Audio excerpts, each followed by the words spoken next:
Hey guys and girls, I want to talk to you a little bit today about just a really small little piece of some life stuff that struck me the other day. I'm going to share a little small story that I had from work the other day, and I'm going to tie it back into a life lesson and just bring it back to people in your life and how you interact and operate with them.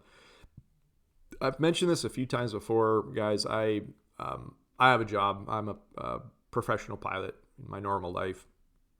I fly these big airplanes around the world. It's very fascinating. I love what I do. It's really cool.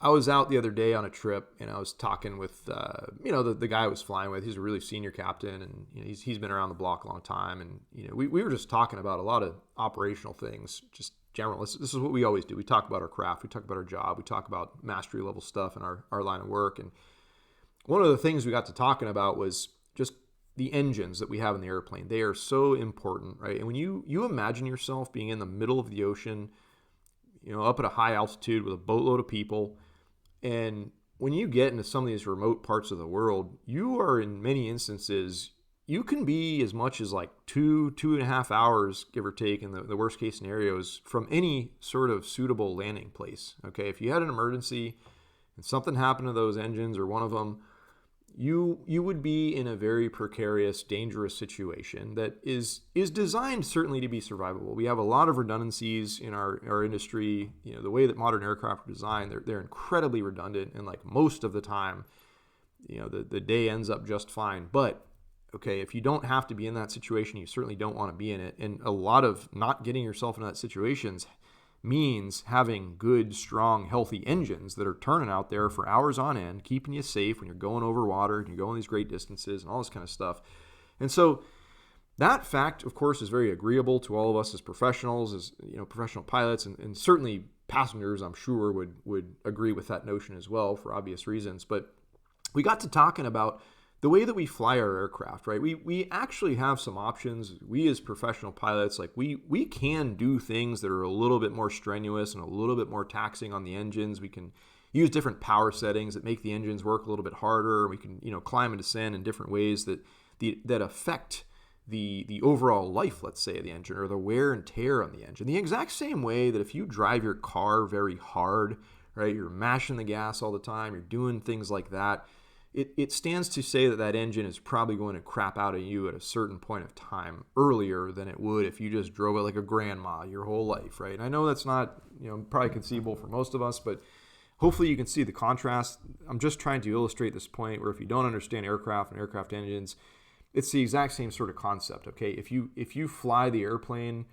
in a very efficient, smart manner, let's say, that makes those engines not have to work as hard, then theoretically, over the course of time, their lives in service, and hopefully on that day when you're out there flying that airplane, they're going to be just fine because they've been well taken care of.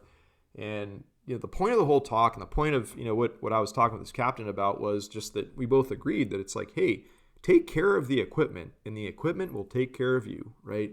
It's a simple concept, but hey, if you're nice and ginger and easy on these engines, then these engines are going to take care of you, and you're going to go over the water just safe and sound every single time, like clockwork, and it's going to be much better than having issues repeatedly, right, in this sort of regard. So that was the piece, guys, right there, is that this is what I equate to everything in my life for the most part, but certainly, like I said, the important part that I want to bring it back to at the end is just the wheelings and dealings with your people in life. I mean, upstream of that, all of my possessions in my life, so the things above and beyond what I have at my job, like my equipment, let's say, in the sense of like the airplane that I go out there and get to operate. At home, I mean, I do take care of my car. I take care of my house. I go easy on my appliances. I go easy on my clothing that I own. Everything that I own, I try to take care of the gear that I have. I try to take care of my stuff because I know if I take care of my stuff, then my stuff is going to take care of me. My oven's going to last me longer. My clothes are going to look better for a longer period of time.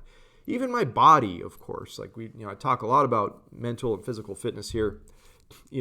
Same sort of thing, taking care of the gear, but the most striking one to me is when I bring it back to, I think about the people in my life, okay? And I'm not talking about those people that are quasi friends of yours or that kind of treat you shitty half the time or whatever. I'm talking about those real solid important people in your life, your mother, your father, your brother, your sister, your kids, whoever these people are, your best friends that you have in this world, okay?